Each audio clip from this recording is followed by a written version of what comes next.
So for those of you who have been lucky enough to see a G-Wagon on the road, you'll know they're not a difficult car to spot. This one being a little bit more standoutish as it's been finished in a polar white paint. Now as it's been finished in the polar white paint, the Night Edition details such as the black alloys as well as the privacy glass stand out a little bit more.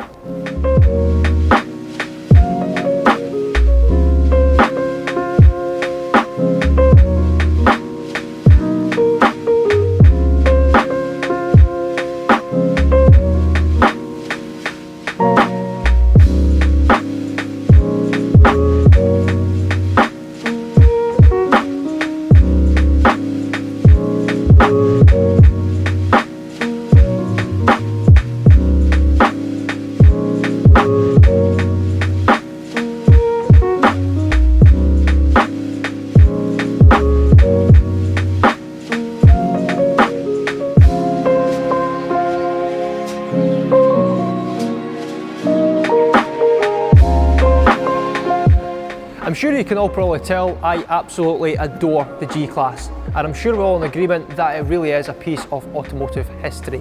If you would like any further information on the G-Class, then please contact us on the methods below.